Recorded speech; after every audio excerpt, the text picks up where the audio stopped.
الحمد لله الذي هدانا لهذا وما كنا لنهتدي لولا أن هدانا الله صلوات الله وسلامه عليهم وعلى كل من تبعهم بإحسان أما بعد فأعوذ بالله من الشيطان الرجيم بسم الله الرحمن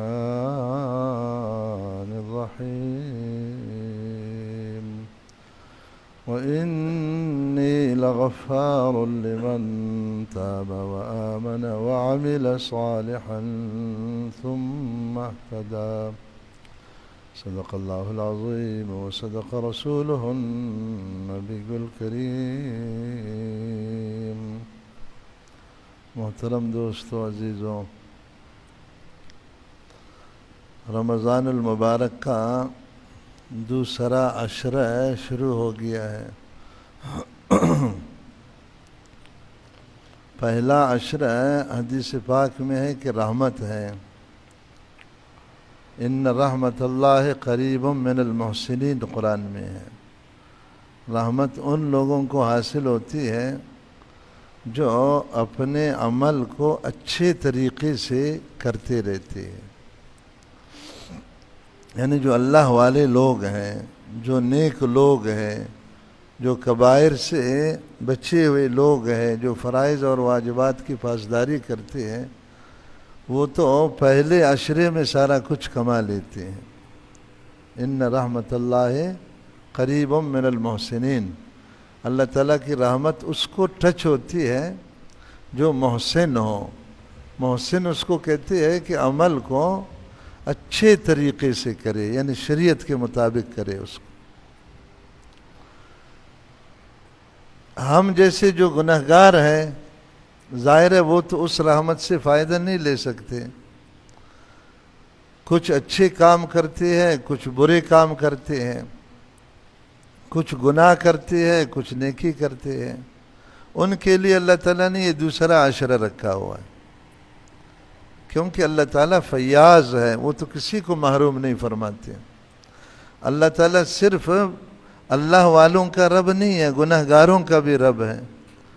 وہ صرف رب الصالحین نہیں ہے، رب الفاسقین بھی تو وہی ہے نا۔ جیسے حضرت محمد صلی اللہ علیہ وآلہ وسلم کا رب ہے، اسی طرح دنیا کے آخری بدترین کافر کا رب بھی تو اللہ ہے نا۔ جیسے صدیق اکبر رضی اللہ عنہ کے رب ہے، اسی طرح ہم جیسے گناہگاروں کے بھی رب ہیں، رب العالمین ہیں، وہ کسی کو محروم نہیں فرماتے۔ اس لیے اس عشرہ کو اللہ تعالیٰ نے ہم جیسے گناہگاروں کے لیے رکھا ہے۔ اگر اس عشرہ کو اس طریقے سے ہم استعمال کریں جیسے اللہ اور اس کے رسول صلی اللہ علیہ وآلہ وسلم نے ہمیں بتلایا ہے، تو جیسے پہلے عشرہ میں اللہ والوں کو رحمت کا ملنا یقینی ہے، اسی طرح اس عشرہ میں ہم جیسے گناہگاروں کی مغفرت بھی یقینی ہوگی۔ ہم اصل میں کرتے ناقدری ہے، بے پرواہی کرتے ہیں، بے نیازی کرتے ہیں، حالانکہ یہ چانس کے دن ہے جو اللہ تعالیٰ سال میں ایک دفعہ دے دیتا ہے۔ آپ نے نہیں دیکھا مارکیٹ میں جدھر اعلان کرتے ہیں یہ چالاک قسم کے لوگ، سیل لگ گیا، سیل لگ گیا، سیل لگ گیا، لوگ جبٹ پڑتے ہیں وہاں، کوئی سیل ویل نہیں ہوتا۔ لوگوں کو جو ہے نا کتنے سیل کے لیے باغے پھرتے ہیں۔ گنہگاروں کے لیے یہ رمضان تو صرف سیل نہیں، گولڈن سیل ہے اور حقیقی سیل ہے، حقیقی سیل، فراڈی نہیں ہے جیسے ہم لوگ کرتے ہیں۔ اس کو اللہ کے رسول صلی اللہ علیہ وآلہ وسلم نے جس تفصیل سے ہمیں سمجھایا ہے، اس تفصیل پر عمل اگر کریں گے، میں نے عرض کیا مغفرت یقینی ہے۔ اگر ناقدری کی، بے وفائی کا مظاہرہ کیا، بے پرواہی کا مظاہرہ کیا، یا یہ چانس ہمارے ہاتھ سے نکل گیا، تو اس کی وعید آپ سب نے سنی ہے۔ محبوب دو عالم صلی اللہ علیہ وآلہ وسلم فرماتے ہیں برباد ہو وہ شخص جس پر رمضان گزرا اور اس کی مغفرت نہ ہوئی. یہ حدیث تو سب نے سنی ہے. ایک طرف جبرائیل ہے، ایک طرف آقا دو عالم صلی اللہ علیہ وآلہ وسلم. دیکھو ان دونوں پاکیزہ ہستیوں کی دعا اور اس پر آمین. بتاؤ کتنی خطرناک بات. ایک تو اس وعید سے بچنے کے لیے بھی ہمیں اس عشرہ کی بہت قدر کرنی چاہیے، اور دوسرا اپنی مغفرت کو کون نہیں چاہتا ہے؟ کون مسلمان ہے جو نہیں چاہتا کہ میری مغفرت ہو؟ ہر آدمی کو پتہ ہے مغفرت نہ ہوئی تو دوزخ پکا ہے. ہر مسلمان کا ایمان ہے نا. مغفرت کے ہونے کا مطلب یہ کہ دوزخ سے بچ گیا. اب جو طریقہ حدیث میں ہے وہ میں آپ کی خدمت میں عرض کرتا ہوں. احادیث کو مفسرین نے، محدثین نے جمع کر کے چند چیزوں کا انتخاب فرمایا ہے.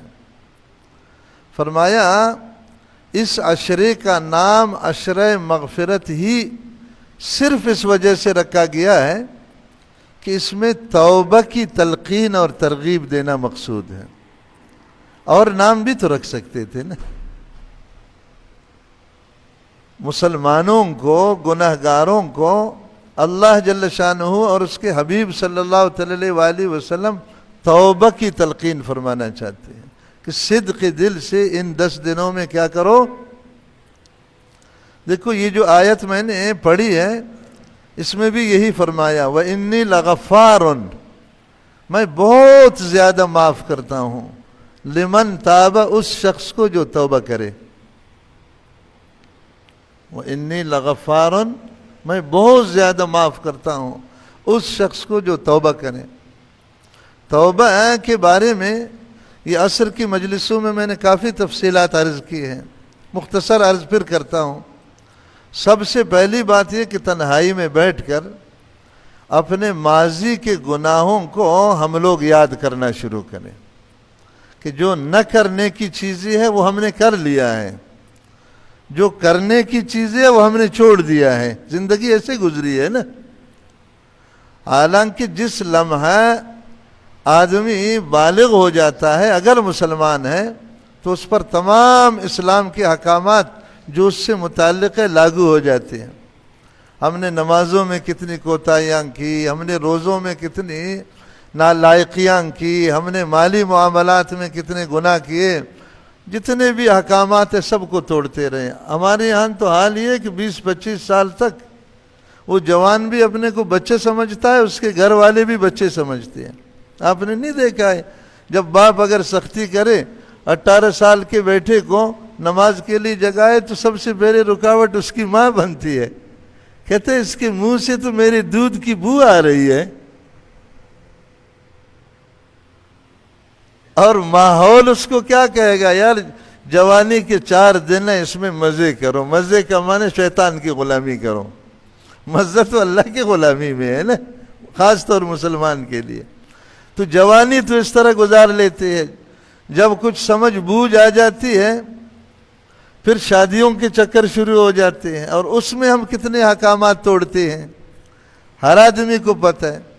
اگر قیامت کے دن اللہ تعالیٰ ان بڈھوں میں سے کسی کو کھڑا کر کے کہے کہ حاجی صاحب باقی عبادتیں تو روزانہ کے حساب سے، سال کے حساب سے، جو ہے نا مہینوں کے حساب سے، یہ نکاح تو تم نے ایک کیا تھا، زندگی میں ایک حکم تھا جو میں نے دیا تھا، اس کو میری مرضی پر کرو.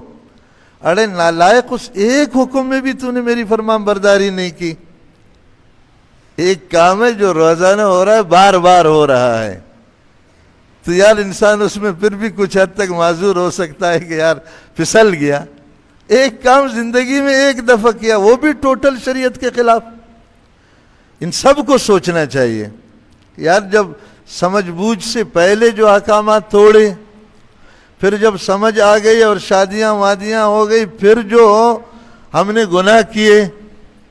یار اپنی موٹی موٹی باتیں تو مجھے یاد ہے نا کہ میں نے کیا کیا، ٹھیک ہے نا. اگر زیادہ یاد نہ ہو، جس کے ماں باپ زندہ ہیں ان سے پوچھ لے، اپنی بیویوں سے پوچھ لے کہ ہم نے شادی کیا اس کے بعد کیا گل کھلایا.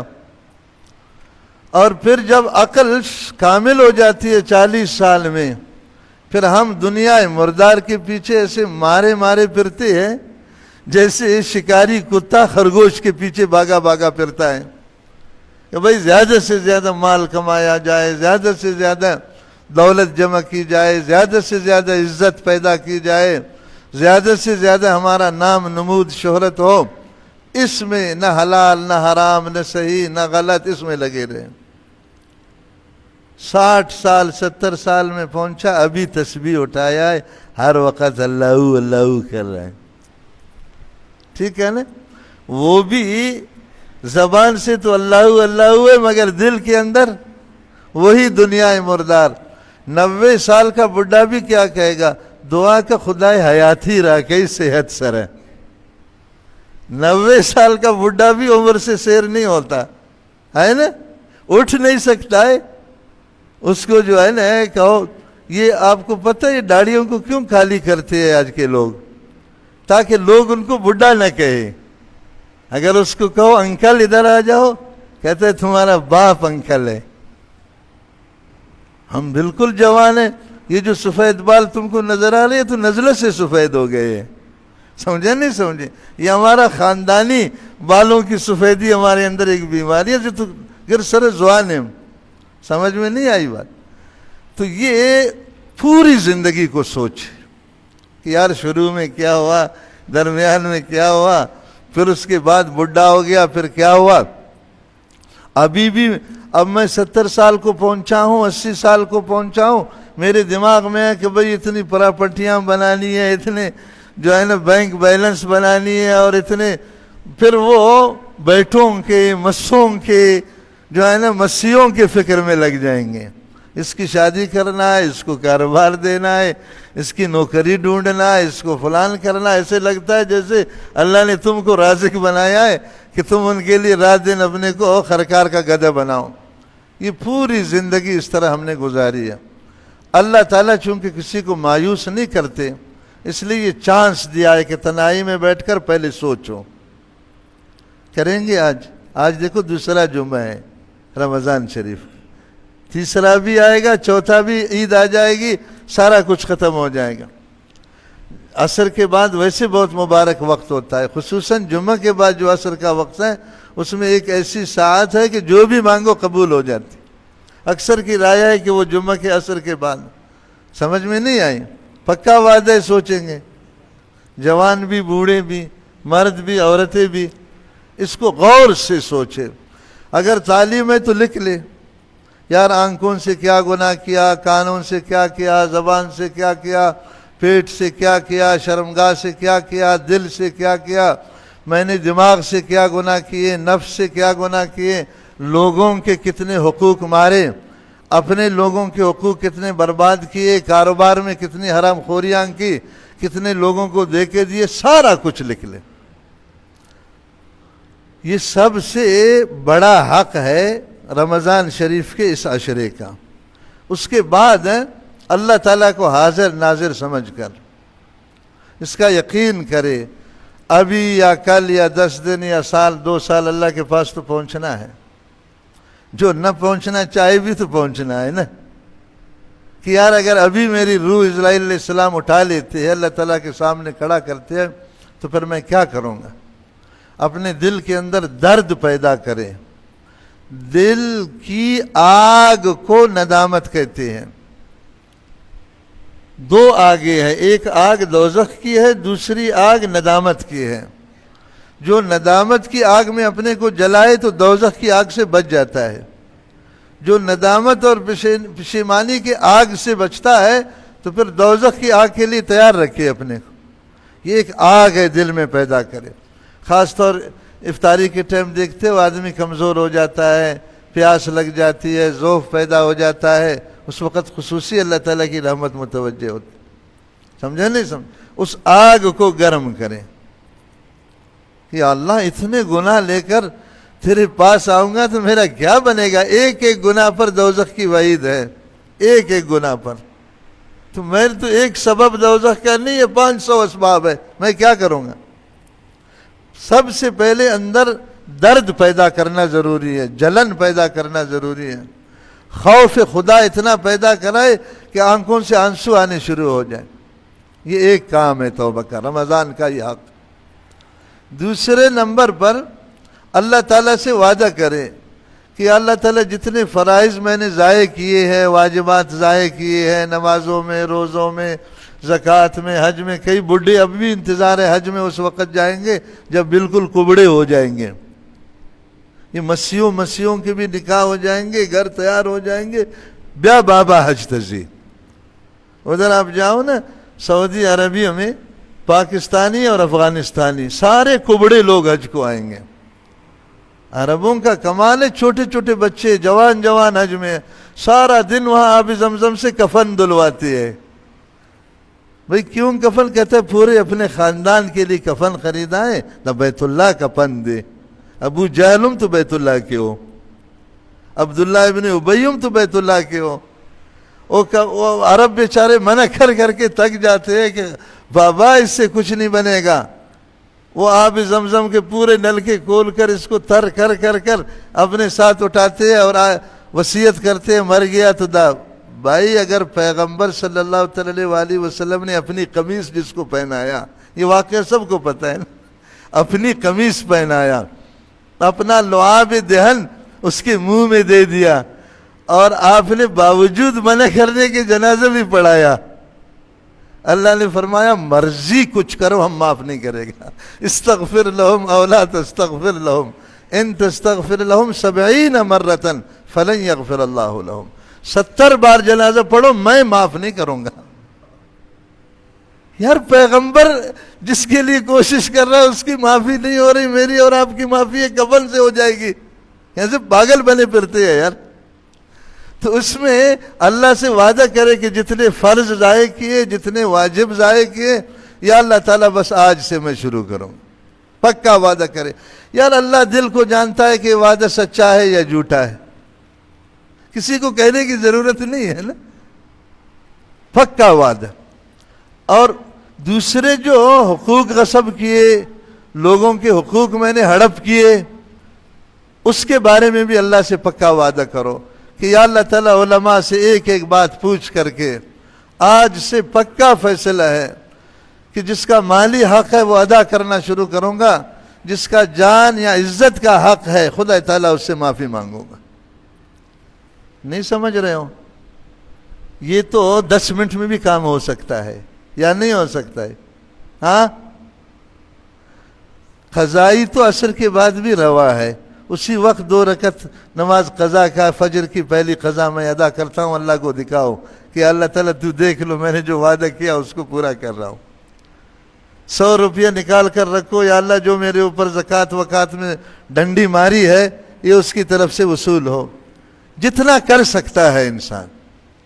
یوسف علیہ السلام اگر یہ دیکھتا کہ دروازہ بند ہے، کیا فائدہ ہے، دروازہ تالا ہے تو جانے کا کوئی معنی ہی نہیں، گناہ سے بچ سکتا۔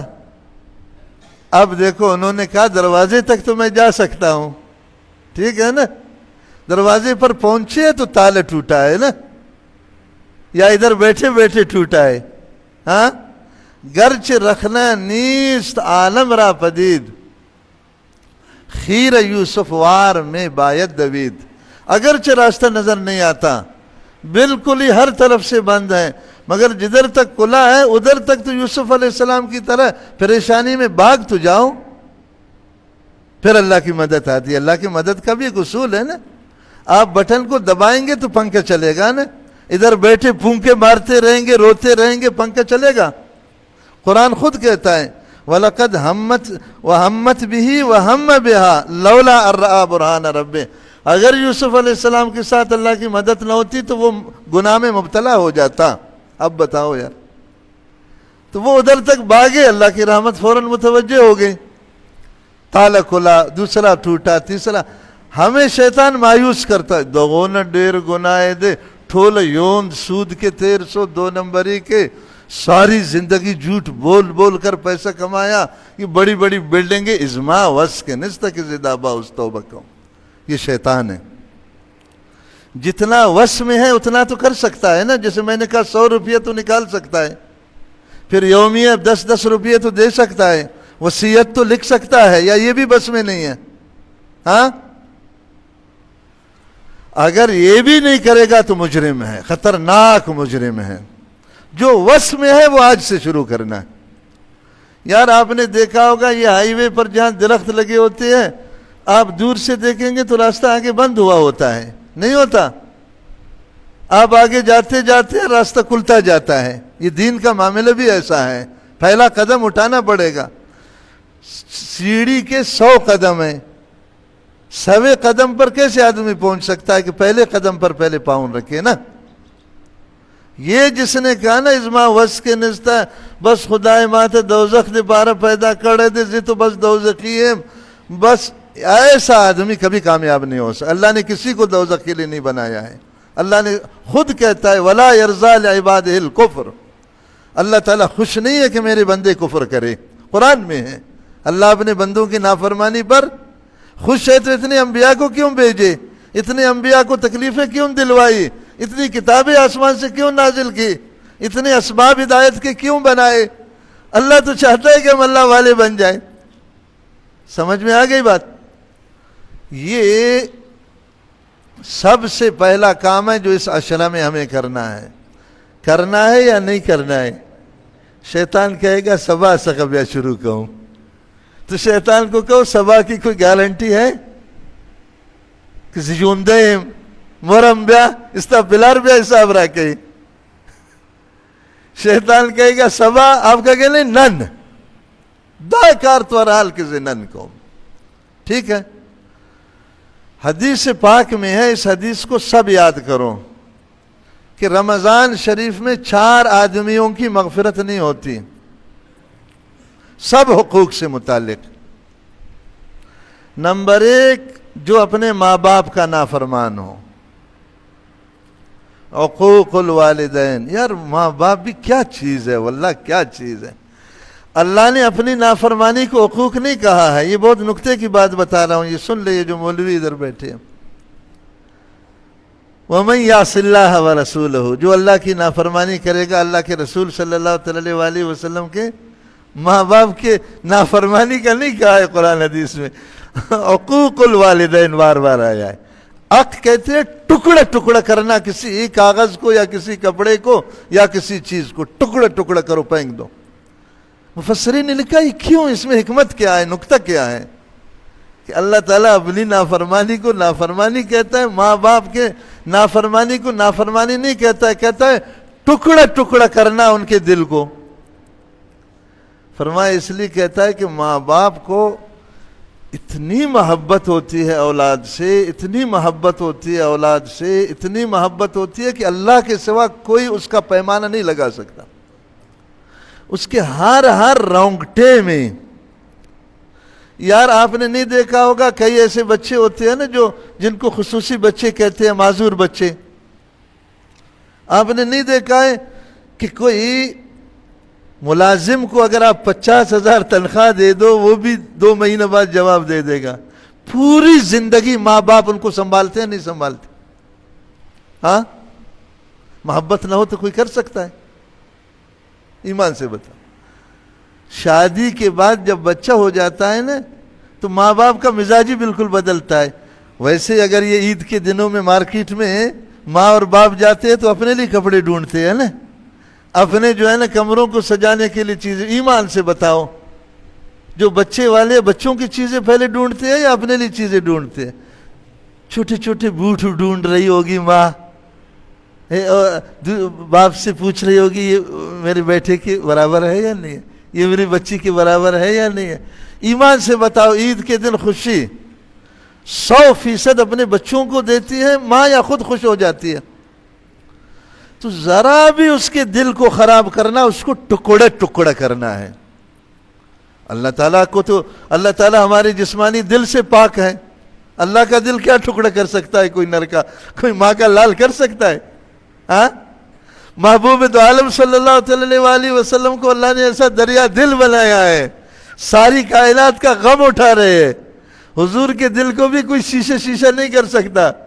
ماں باپ میں وہ طاقت نہیں ہے، اس لیے اللہ نے فرمایا اگر تم اپنے ماں باپ کی نافرمانی کر رہے ہو گویا اپنے ماں باپ کے دل کو ٹکڑا ٹکڑا کر رہے ہو، ٹکڑا ٹکڑا ٹکڑا ٹکڑا کرنا کوئی معمولی بات نہیں۔ اسی طرح بڑے بھائی اور بڑی بہن کا بھی شریعت نے کہا یہی حق ہے۔ ہمارے یہاں کئی لوگ اپنے ماں باپ کا خیال کرتے ہیں اور اپنے بھائیوں سے لڑتے ہیں۔ بڑے بھائی کے بارے میں حدیث میں ہے مثل الاب، بالکل باپ کے برابر ہے۔ بڑی بہن ماں کے برابر ہے۔ ابن ماجہ میں حدیث ہے، ایک شخص آیا کہا یا رسول اللہ مجھ سے بہت بڑا گناہ ہو گیا، میں نے توبہ کیا، میرا دل مطمئن نہیں ہونا۔ حضور نے فرمایا تمہاری ماں زندہ ہے؟ کہا نہیں۔ کہا تمہاری خالہ زندہ ہے، یعنی ماں کی بہن؟ اس نے کہا جی زندہ ہے۔ کہا چلو اس کی خدمت کرو، پھر تسلی کرو۔ یہ ماں باپ والا معاملہ ہے، اس میں یہ پڑھے لکھ کے زیادہ بے وقوفی کرتے ہیں، جو پڑھے لکھے ہوتے ہیں نا۔ یار معاشرہ کی حقیقت کا تو کوئی انکار نہیں کر سکتا نا۔ ایک باپ 10 بیٹوں کو سنبھالتا ہے نہیں سنبھالتا؟ ایک باپ کو ایدی ہوم میں، ادھر آپ کے کراچی میں بھی ایدی ہومز بنے ہوئے ہیں، آپ نیٹ میں دیکھو، بوڑھی بوڑھی عورتیں وہاں ہیں، بوڑھے بوڑھے مرد وہاں ہیں۔ اس سے صحافی ان سے پوچھتے ہیں تمہارے کتنے بیٹے ہیں؟ کہا میرے 5 بیٹے ہیں۔ کہ تمہارے کتنے بچے ہیں؟ کہا میرے 7 بچے ہیں۔ کہا لعنت ہو ایسے بچوں پر، تمہیں ادھر چھوڑا ہے، کبھی تم سے پوچھتے ہیں؟ کہا نہیں پوچھتے۔ وہ اس عورت سے پوچھتا ہے صحافی کہ امی آپ کو تمہارے بچے یاد آ جاتے؟ ایک دم اس کی چیخ نکل جاتی۔ کہتا ہے کبھی بد دعا کرو گے اس کو؟ کہا نہیں، مجھے کچھ بھی نہ دے میں بد دعا نہیں کروں گی۔ یہ حقائق نہیں ہے معاشرے کے؟ ہاں یاد رکھے، حدیث میں ہے کہ جس کے ماں باپ زندہ ہو اور وہ ان کی خدمت سے اللہ کو راضی نہ کر سکے، ایسا شخص برباد ہو جائے۔ جبرائیل امین نے دعا کی ہے، حضور نے اس پر آمین فرمائی ہے، یہ بلا شک و شبہ برباد ہو جاتا ہے۔ یہ جوان بھی اس کو ذہن میں رکھے، بوڑھے بھی ذہن میں رکھے، کئی بوڑھوں کے بھی ماں باپ زندہ ہوتے ہیں۔ میں نے عرض کیا نا کئی لوگ اپنے ماں باپ سے تو ٹھیک ہوتے ہیں مگر اپنے بھائی بہنوں کے ساتھ 4 مردار ٹکے کے اوپر جھگڑے ہوتے ہیں۔ یار جن کے پاس اربوں پیسے ہے، اربوں پیسے، وہ بھی 10 من مٹی کے نیچے پڑے ہوئے نہیں پڑے ہوئے، 10 گز زمین کے اوپر زندگی بھر بائی کاٹ میں رہتے ہیں نہیں رہتے؟ اچھے لوگ، نمازی لوگ، روزہ والے لوگ، بڑے صوفی صافی بنے پھرتے ہیں۔ محبوب دو عالم صلی اللہ علیہ وآلہ وسلم نے فرمایا جو عاق والدین ہوں، میں نے عرض کیا بڑا بھائی بھی اس میں شامل ہے اور بڑی بہن بھی شامل ہے، جو ان کو تکلیف دے دے اس کی بالکل مغفرت نہیں ہوگی، خواہ پورا رمضان اعتکاف میں ہی گزارنے دے۔ سمجھ میں آ گئی؟ نمبر 2، جو رشتہ داروں کے حقوق ادا نہیں کرتا۔ رشتہ داروں میں ہمارے یہاں دونوں طرف بے اعتدالی ہے، یا تو بالکل حقوق ادا نہیں کریں گے دنیا مردار کے 4 ٹکے کے لیے، یا پھر اتنا حق ادا کریں گے کہ اللہ کو ناراض کریں گے۔ صحیح کہہ رہا ہوں غلط کہہ رہا ہوں؟ اگر اس کو کہو کہ یہ حرام کام کیوں کیا، اس شادی حال میں تم چلا گیا، ادھر جو ہے نا 6-7 کبیرہ گناہ ہوتے ہیں، اس میں تم کیوں شامل ہوا؟ وہ ازما اورور وعدہ دے، وہ استا اورور غٹ دے کہ خدا تعالیٰ غٹ دے۔ اللہ کا حکم ہے لا طاعت لمخلوق فی معصیت الخالق، ساری کائنات ایک طرف ہو، ایک گناہ بھی ان کی خاطر کرنا جائز نہیں ہے۔ ایک طبقہ جو رشتہ داریاں کرتے ہیں نا وہ اس قسم کے ہیں۔ مجھے ایک دفعہ ایک شخص نے آ کر کہا کہ میرے بھائی کی شادی ہے، اس میں بڑے ڈھولک ہے، یہ ہے وہ ہے فلاں ہے، تو اب میں ڈرتا ہوں بھائی ہے وہ ناراض ہو جائے گا۔ میں نے اس کو سمجھایا، میں نے کہا دیکھو بھائی ناراض ہوگا کیا ہوگا؟ اللہ ناراض ہوگا، وہ اللہ ہم کو بتائے گا نا کہ میں کدھر ناراض ہوتا ہوں کدھر نہیں ہوتا ہوں۔ تو اللہ نے ہمیں اصول دیا ہے کہ جدھر اللہ کے حکم کی خلاف ورزی ہو ادھر کوئی رشتہ داری نہیں ہے۔ میں نے کہا جاؤ اپنے بھائی کو سمجھاؤ کہ اگر یہ گند نہیں کریں گے تو میں شریک ہو جاؤں گا، اگر یہ گند کرتے ہو میں نہیں شریک ہوں گا۔ وہ ایک ساتھی مجھے کہہ رہے تھے کہ استاد آپ کو شادی حال میں بہت بلایا، آپ نہیں آتے. میں نے کہا میں نہیں جاتا شادی حال میں، اس لیے نہیں جاتا کہ ایک مستحب عمل ہے نا، ولیمہ کرنا ایک مستحب عمل ہے. حدیث میں بدترین ولیمہ وہ ہے جس میں فقیروں کو چھوڑا جائے، غنیوں کو شریک کیا جائے. آپ ایمان سے بتاؤ جو بڑے بڑے پیسے خرچ کرتے ہیں یہ ریڑھی بانوں کو بلاتے ہیں وہاں، یا افسروں کو بلاتے ہیں؟ اللہ کے رسول صلی اللہ علیہ وسلم فرماتے ہیں سب سے بدترین ہے یہ ولیمہ جس میں غنیوں کو بلایا جائے، فقیروں کو، اور اس میں مخلوط اجتماع نہیں ہوتا مرد و زن کا. میں نے کہا تم بتاؤ، اس میں گانے نہیں بجتے، دوسروں کے لیے تیز گانے، یہ صوفیوں کے لیے پھر ہلکے گانے، جیسے مکی کی بن بناٹ. وہ صوفی سمجھتا ہے کہ آخر یہ صوفیانہ گانا ہے، اس کا سننا حلال ہے. یہ ڈبل حرام ہے، یہ اللہ تعالیٰ کے ساتھ دھوکہ ہے. کہ یہ نہیں ہوتا وہاں؟ ہاں ہو جاتا. میں نے کہا ایمان سے بتاؤ وہاں جو کھانا ہوتا ہے اس میں اسراف نہیں ہوتا؟ خاص طور بوفر سسٹم جدھر ہوتا ہے نا، یہ بڑے ملک لوگ کرتے ہیں اپنے ملکی دکھانے کے لیے. ساتھ والا بھوک سے مر رہا ہے، اس کو افطاری نہیں کرواتا، اور ادھر 10 لاکھ میں شادی حال بک کرا کر کے وہ اتنے حریص ہیں نا، اتنے زیادہ اٹھاتے ہیں کہ پتہ نہیں بعد میں ملے گا نہیں ملے گا. برتن بھر دیا، کھایا تھوڑا سا، باقی بچ گیا. کبھی جاؤ سروے کرو نا شادی حالوں میں، بچ گیا وہ سارا نالیوں کا نظر کرتے نہیں کرتے. یہ اسراف نہیں، تبذیر ہے. اللہ کہتا ہے ان المبذرین کانوا اخوان الشیاطین، جو تبذیر کرتے ہیں، ناحق ضائع کرتے ہیں اللہ کی نعمت کو، یہ شیطان ہے، شیطان کے بھائی ہے. تمہارے کہنے سے اللہ اتنا ناراض ہے؟ فلاں بزرگ کو نکاح کے لیے بلوایا ہے. میں نے کہا بزرگ کے باپ کو بلواؤ تو بھی کوئی برکت نہیں ہوگی. برکت صرف اتباع سنت میں ہوتی ہے، بزرگوں سے نہیں ہوتی. وہ پہلے بزرگ کون ہے کہ ایسے گناہ کی مجلس میں آتا ہے؟ وہ بزرگ ہی نہیں ہے. فرض کرو ہم نے مان لیا غلطی سے اس کو لایا، بیچارے کو پتہ نہیں تھا، تو ٹھیک ہے وہ بزرگ ہی ہوگا، مگر اس سے تھوڑی برکت ہوتی ہے. اس کو لوگ عزت سمجھتے ہیں، فخر سمجھتے. اس بابے سے پوچھو کہ یار استا واد اچھی رہے ہو سو وہ اگر جگڑی کے تو دستا زوئے دغو نے غٹ جوڑ سو. اب زوئے کا نکاح وہ بغیر شادی حال کے نہیں ہوگا، اور ادھر بھیک مانگ رہے ہوتے ہیں، قرض کر رہے ہوتے ہیں لوگوں سے. یہ اس لیے بتا رہا ہوں کہ یہ رشتہ داری دونوں طرف سے خیال رکھنا ضروری ہے. سب سے پہلا حق اللہ کا ہے. پھر میں نے اس کو کہا اپنے بھائی کو سمجھاؤ. وہ واپس آیا، کہتا ہے بھائی نے کہا کہ یہ رشتہ دار یہ رشتہ دار یہ رشتہ دار یہ رشتہ دار، یہ ساروں نے کہا ہے کہ اسی طرح کریں گے. میں نے کہا ابھی جاؤ وہ جتنے رشتہ داروں کا نام لے لینا، آخر میں آپ کہو کہ محبوب دو عالم صلی اللہ علیہ وسلم تمہارا رشتہ دار ہے یا نہیں ہے؟ النبی اولا بالمؤمنین من انفسہم، حضور تو تم سے زیادہ تمہارا مالک ہے. تمہارا رشتہ دار کون ہوتا ہے؟ اور اس کو کہو اللہ کا قرآن. یہ تمہارے اس ڈرائیور کے برابر نہیں ہے جو منتیں کر اس کو شادی میں شریک کر رہے ہو، اور اللہ کو، اللہ کے رسول صلی اللہ علیہ وسلم کو ناراض کر رہے ہو، اور روزہ رکھ کر اللہ کو دھوکہ دے رہے ہو. یاد رکھنا دونوں کا خیال رکھنا ضروری ہے. ایک طرف اللہ کا حکم ہے، دوسری طرف رشتہ داری ہے. کوئی رشتہ داری نہیں ہے. اگر اللہ کا حکم نہیں ٹوٹ رہا ہے، یہ دوسرا بتا رہا ہوں رخ، ٹھیک ہے نا، 4% کی لالچ میں رشتہ داریاں ہو رہی ہیں. لوگ کہتے ہیں نا سب سے بڑا باپ تو حضرت محمد علی جناح صاحب ہے، کہتے ہیں نہیں کہتے؟ حقیقتاً بھی اس کو سمجھتے ہیں. واہ سبحان اللہ. نوٹس نکال کر دکھاتے کہ سب سے بڑا نن سبا دا اور دے، بس مشر اور دے، یہ بڑا بھائی ہے.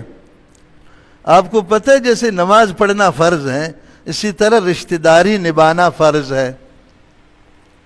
رشتہ داری نبھانے کا مطلب ہے قطع تعلق نہ کرو. سخت جرم ہے، بے حد جرم ہے. قطع تعلق ہی کرتے ہیں نا، ناراضی کرتے ہیں، عیدوں میں بھی نہیں ملتے، غمی خوشی میں نہیں ملتے. یہ اللہ کا مجرم ہے. رمضان میں بھی اس کی مغفرت نہیں ہوگی. کوئی چھوٹی موٹی چیزوں میں ایک دوسرے کے ساتھ تعاون کرو. ٹھیک ہے آپ بڑی چیز اس کو نہیں دے سکتے، کنجوس مکی چوس ہے، کم سے کم اگر آپ کے گھر سے نمک کی ضرورت ہو تو نمک، تو عام مسلمان کو دینا بھی ضروری ہے. اگر آپ کہیں جا رہے ہو، آپ کا بھائی کہتا ہے پیچھے مجھے بٹھاؤ سوراب گوٹ تک میں بھی جاتا ہوں، تو اس کو بٹھا کر لے جاؤ۔ چھوٹے چھوٹے تعاون کرنا، اس کی مخالفت نہ کرنا، اس کو تکلیف نہ دینا، اس کو برا بلا نہ کہنا، یہ تو فرضی حقوق ہے۔ ماں باپ اور رشتہ داروں کے حقوق تو مرنے کے بعد بھی ہے، پتہ ہے آپ کو، باقاعدہ فقہ میں لکھے ہوئے ہیں۔ ماں باپ کا جنازہ پڑھنا اس کا حق ہے، کئی لوگ اس سے بھی معروم ہو جاتے ہیں، یا ڈبلنگ جنازہ پڑھتے ہیں۔ مسلک حنفی میں ڈبل جنازہ پڑھنا کبیرہ گناہ ہے، پھر دھوکہ کرتے ہیں۔ اس کا جو وارث ہے اس کو پیچھے کریں گے، کسی اور سے پڑھوائیں گے۔ وَقَدْ زُوِّتُ الْتَنَّوْ، علماء تحقیق کرے، میں دارالفتاء کے حوالے سے کہہ رہا ہوں، سب سے بڑا وارث امام الحیہ ہے، باقی وارث سب 2 نمبر میں ہیں۔ مسجد کا جو ملا ہے نا، جنازے کا سب سے زیادہ مستحق وہ ہے۔ میں تو حیران ہوں کہ مولوی بھی ان کے وارثوں سے پوچھتے ہیں ماتے اجازت ہے؟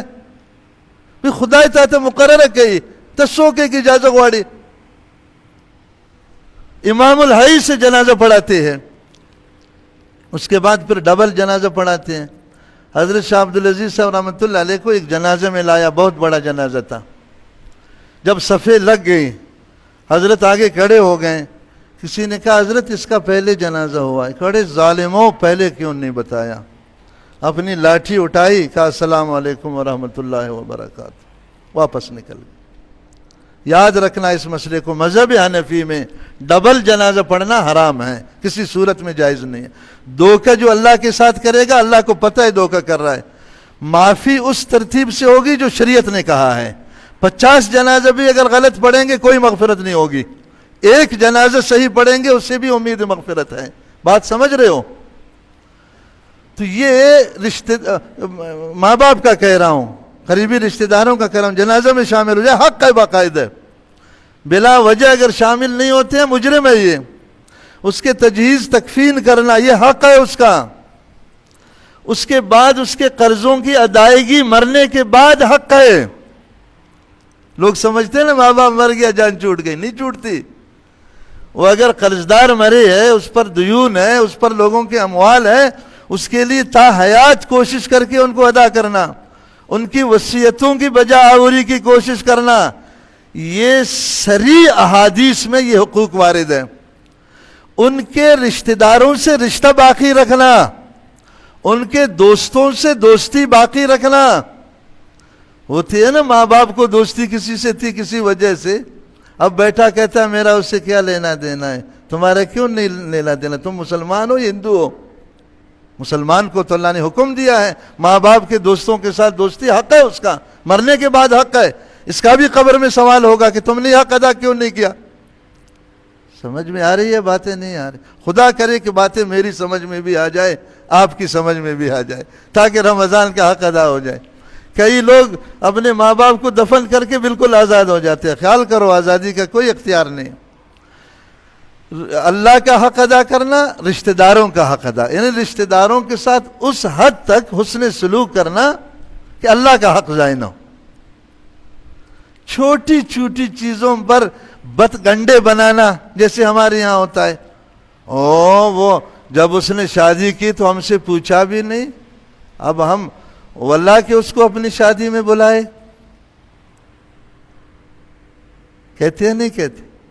اگر اسما غرور نہ دے، اسما دشمن دے۔ ہاں یار تم کون ہوتے ہو دوست دشمن کا تعین کرنے والا؟ ہاں اللہ تعین کرے گا نا، اللہ تو کہتا ہے شیطان تمہارا دشمن ہے، کافر تمہارا دشمن ہے، گناہ کروانے والے تمہارے دشمن ہیں، اور تم نسبی رشتوں کے بارے میں یہ کہتے ہو۔ جہاں نکاح نہیں ہوتا، خالہ ہے، اماں ہے، چاچا ہے، ماموں ہے، یہ زاد نہیں، زادون سے پہلے کے جو رشتے، سمجھ میں نہیں آئی بات؟ ان کا نمبر بعد میں، چچا زاد، ماموں زاد، خالو زاد، پھوپھی زاد، وہ دوم نمبر میں جن سے نکاح ہوتا ہے، ٹھیک ہے نا؟ جو ذی رحم محرم رشتہ دار ہے، اگر یہ ناقابل کسب ہوں، آپ کا خالہ ہے بیوہ ہو گئی بیچاری۔ ابھی چند دن پہلے کا ایک واقعہ سنا رہے تھے، اب آدمی کہتا ہے روؤں کے پیٹوں، وہ جو ہے نا ایک بیچارے کا حادثہ ہوا, شوہر مر گیا, عورت بیوہ ہو گئی, اس کے 4 بچے. سارے لوگ کہتے ہیں نا اپنے رشتہ داروں کے ساتھ ہم رہیں گے, ایسے بے غیرت رشتہ داروں سے تو دور رہنا اچھا ہے. انہوں نے کیا کیا, اس کا بچہ بیمار ہوا, بڑا بیچارہ نے کوشش کیا کہ کوئی کھانے پینے بھی گھر میں کچھ نہیں ہے, ہوتے ہوتے وہ بچہ مر گیا تو سارے رشتہ دار آ گئے, زی روٹی راوڑم زی فلان راوڑ. ہمارے یہاں جو زندہ ہوتا ہے نا اس سے کوئی مولی کا نرخ نہیں پوچھتا, یہ عیسائیوں سے لے آئے, مر جاتا ہے پھر اس کی تعریفیں شروع کرتے ہیں.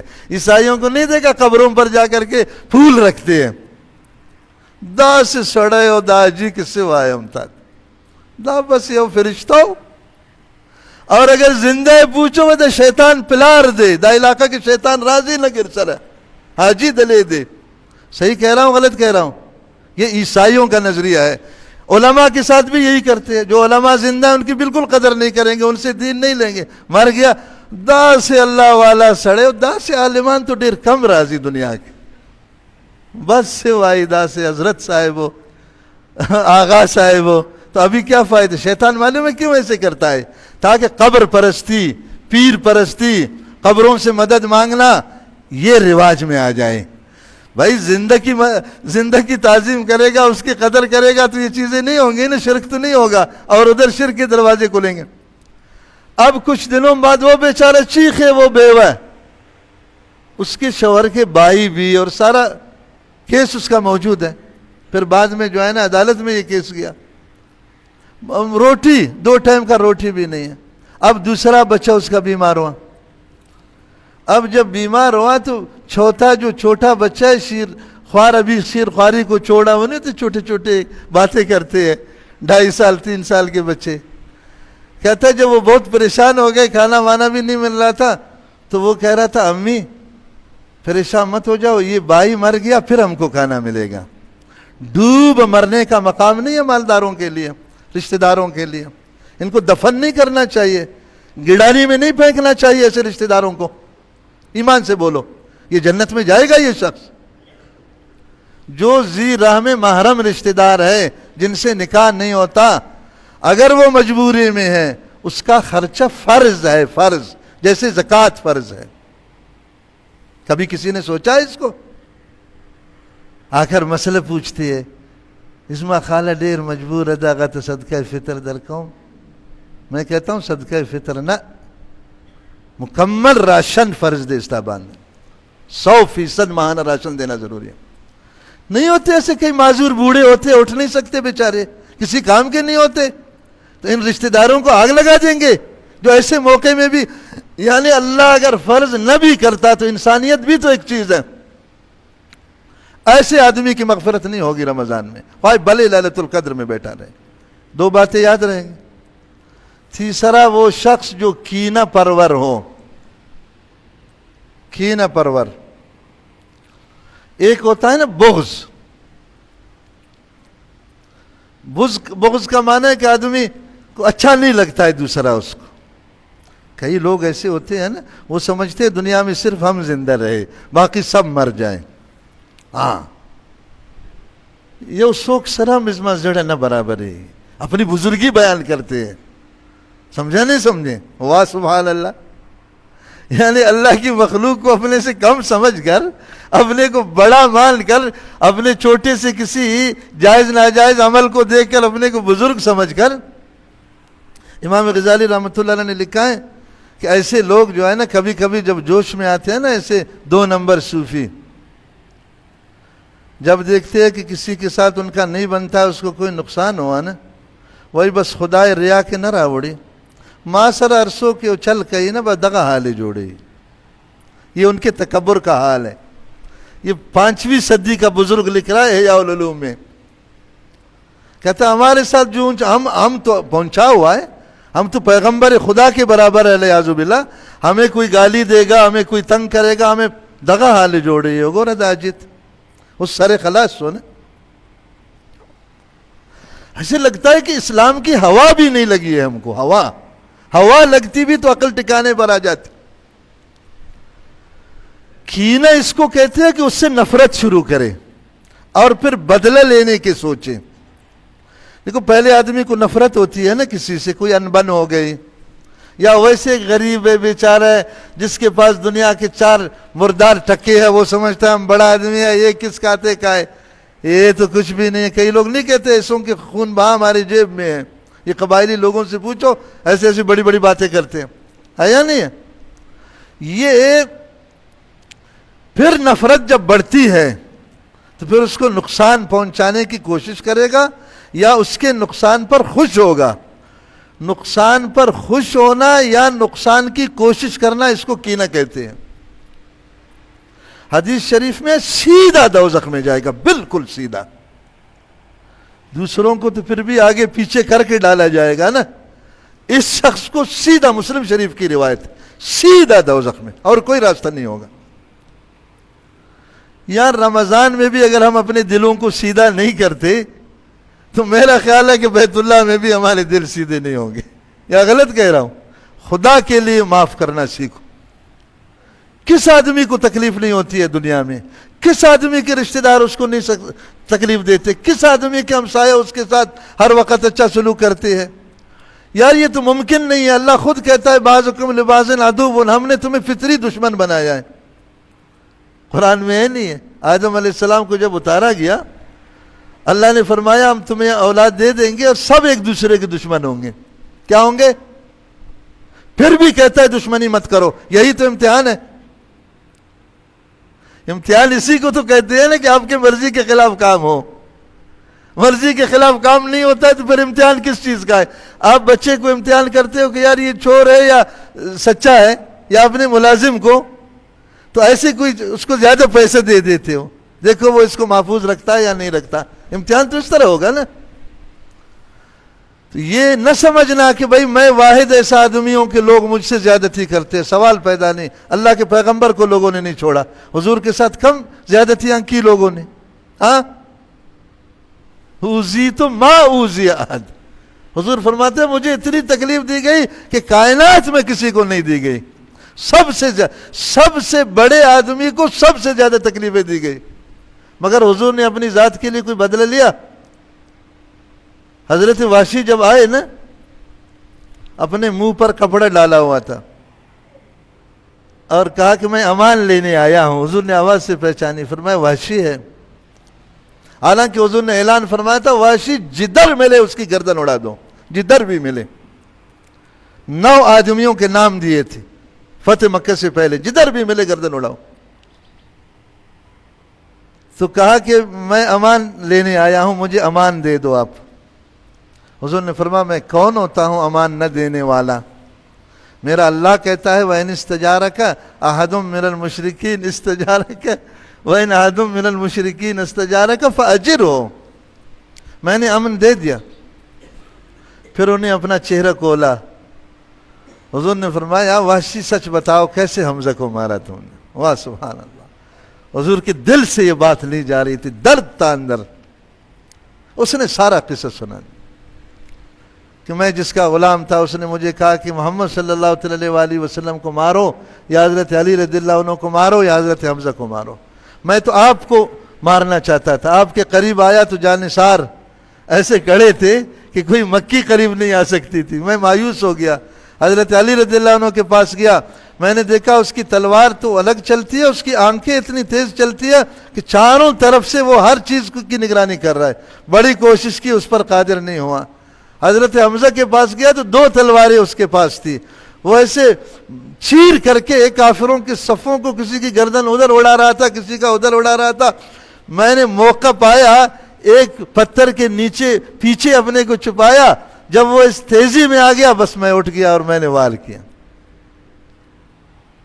سمجھ میں نہیں آئی۔ پھر کہا کہ اگر میں مسلمان ہو جاؤں میں معاف ہو جاؤں گا؟ حضور نے فرمایا کیوں معاف نہیں ہوگا؟ وہ آیت الا من تاب وآمن وعمل عملا صالحا، بلکہ اگر سچی توبہ ہوگی تو اللہ گناہ کو نیکی سے بدل دے گا۔ اس نے کہا کہ اس سے پہلے ہے کہ شرک نہ کرے، زنا نہ کرے، قتل نہ کرے، میں نے تو یہ تینوں گناہ کیا ہے۔ سمجھے نہیں سمجھے؟ حضور نے دوسری آیت پڑھی ان اللہ لا یغفر ان یشرک بہ ویغفر ما دون ذلک لمن یشاء، اللہ شرک کو معاف نہیں کرے گا، باقی سب کو معاف کرے گا۔ اس نے کہا من یشاء اس میں ہے، چاہے گا تو کرے گا۔ اگر نہیں چاہا تو پھر میں کیا کروں گا؟ سنو یار، اپنے حضرت حمزہ کا نام حضور لیتے تھے، آنکھوں سے آنسو بہتے تھے. جبرائیل آئے، آپ اتنے روئے احد کے دن ہچکیاں بند گئی، صحابہ کو خطرہ تھا کہ حضور کو کچھ نہ ہو جائے. فوراً جبرائیل آئے، کہا کہ یا رسول اللہ، اللہ تعالیٰ کہہ رہا ہے کہ ہم نے حمزہ کو عرش میں اپنے پاس بٹھایا ہے، کیوں پریشان ہے تو؟ یعنی اللہ تعالیٰ کو تسلی دینا پڑا. اتنا بڑا جرم کیا ہے وحشی نے. پھر وہ آپ نے سنا ہوگا، ہندا نے جو ہے نا پیٹ پاڑ دیا، کان کاٹ لیے، ناک کاٹ لیے، انتڑیوں کو باہر نکالا، ان کے جو ہے نا دل کو، کلیجہ کو، پھیپھڑے کو نکال کر گردن میں ڈال کر کے رقص کرنا شروع کیا. کس یعنی بے دردی سے. اور عربوں کے بہادری کی جو ہے نا دنیا میں، پھر محبوب دو عالم صلی اللہ علیہ وسلم جو سب سے بڑے بہادر ہے، اس کے سامنے یہ سارا کام ہو رہا ہے. نہیں سمجھ میں آئی؟ پھر حضور نے کیا فرمایا؟ پھر تیسری آیت حضور نے پڑھی، قل یا عبادی الذین اسرفوا علی انفسہم لا تقنطوا من رحمت اللہ ان اللہ یغفر الذنوب جميعا. اس میں من یشاء نہیں ہے. واشی نے کہا اشہد ان لا الہ الا اللہ وان محمد رسول اللہ. معاف کیا نا. پھر فرمایا واشی ایک نصیحت کرتا ہوں، میں تمہیں دیکھتا ہوں تو حمزہ کا غم بالکل تازہ ہو جاتا. اس میں تمہارا نقصان ہوگا، میرا نہیں ہوگا. آپ اگر بہتر سمجھو، میرا مشورہ ہے کہ آپ مدینے سے باہر کہیں جا کر رہو. حضرت ظاہر محبوب عالم صلی اللہ علیہ وسلم کے دل کو غمگین کرنا یہ ہلاکت ہے نا، نہیں ہلاکت. حضرت واشی سمجھتے تھے اس بات. پھر وہی واشی اللہ نے کتنا بڑا کام لیا، وہ جو ہے نا مسلمہ کذاب جیسے خبیث کو ان کے ہاتھ سے اللہ نے مار دیا. تو یہ میں اس لیے کہہ رہا ہوں کہ یہ حق ہے اس رمضان کا، دیکھو ورنہ قبول نہیں ہوگا. کینہ، بغض، حسد، نفرت، کیا ملنا ہے یار؟ تقسیم اللہ روزی کرتا ہے. روزی بھی اللہ تقسیم کرتا ہے، زمین بھی اللہ تقسیم کرتا ہے، گھر بھی اللہ تقسیم کرتا ہے، اولاد بھی اللہ تقسیم کرتا ہے، استعداد بھی اللہ تقسیم کرتا ہے، کمالات بھی. یار سب اس کے پاس ہے. ہم کیوں کسی سے تقابل کرتے ہیں کہ او وہ اس طرح ہو گیا، ہم اس طرح ہو گیا؟ ہمیں کیوں کسی سے تقابل کرنا ہے؟ پاگل ہو گئے ہو. 4 دن ہے یار، 4 دن نہیں ہے. اللہ اللہ کر کے گزارنا چاہیے. تو وعدہ کرو کہ ایک دوسرے سے معافی مانگیں گے اسی عشرے میں. پکی بات ہے، آواز نہیں آ رہی ہے. ہاں، خاص طور اپنے قریبی رشتہ داروں. اللہ سے ڈرو، اللہ سے ڈرو، اللہ سے ڈرو. کوئی شکل نہیں اللہ سے بچنے کا اگر ان چیزوں پر ہم عمل نہیں کریں گے. بھلے ہم نمازیں پڑھتے رہے، کچھ نہیں ہوگا نمازوں سے. بھلے ہم قرآن پڑھتے رہے، کچھ نہیں ہوگا. قرآن بھرا ہوا ہے اس سے.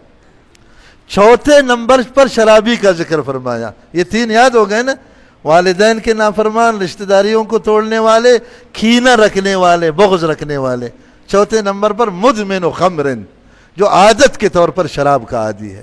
یہ نشے سب اس میں شامل ہیں. یہ ہیروئن ہے، یہ کیا نام ہے، نئے نئے نشے آئے ہوئے. ایک دن ایک صاحب آیا تھا، مجھ سے پوچھ رہا تھا میں صاحب یہ ہیروئن کا بیچنا جائز ہے؟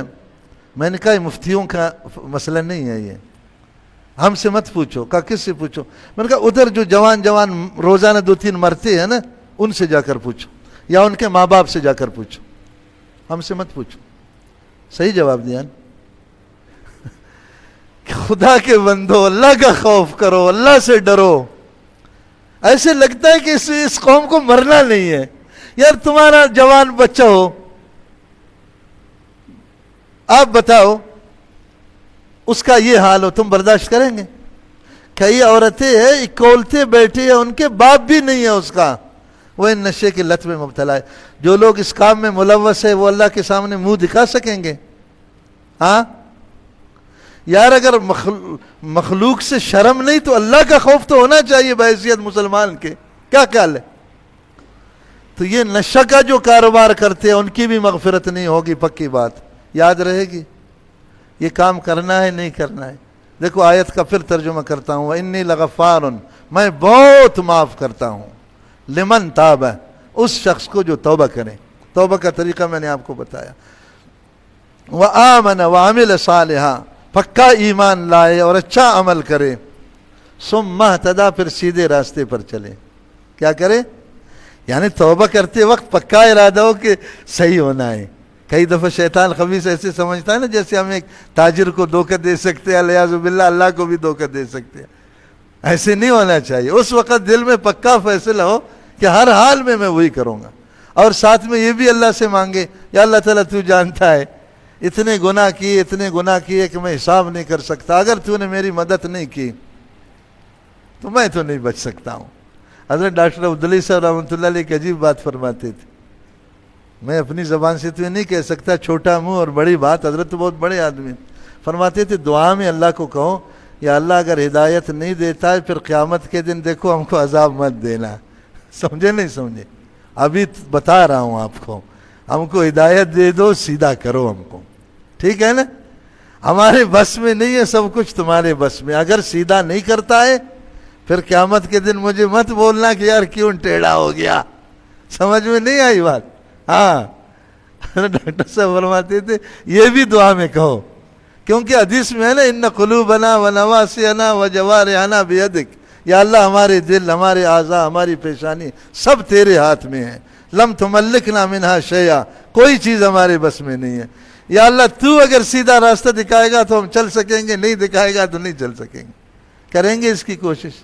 اللہ تعالیٰ اس رمضان کو ہماری مغفرت کا رمضان بنائے, ہم سب کے, پوری امت مسلمہ کے لیے اللہ تعالیٰ اس کو ہدایت کا بھی, مغفرت کا بھی, آئندہ کی درستی کا بھی ذریعہ بنائیں.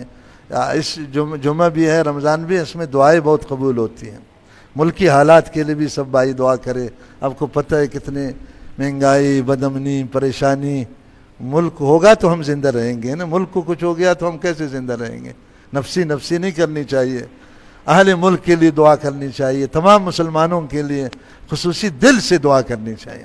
شاید اللہ تعالیٰ ہمارے گناہوں کو معاف کرے, یہ مصیبتیں دور کر دیں ہم سے. واللہ یہ گناہوں کی وجہ سے, قرآن حدیث یہ کہتے ہیں, نجی مصیبت ہے, اجتماعی مصیبت ہے, ملکی مصیبت ہے, غیر ملکی مصیبت ہے, سب گناہوں کی وجہ سے. سچی توبہ بھی کرے اور سچی دعا بھی کرے. اللہ تعالیٰ میں ہدایت نصیب فرمائے. سبحان اللہ و بحمدہ, سبحان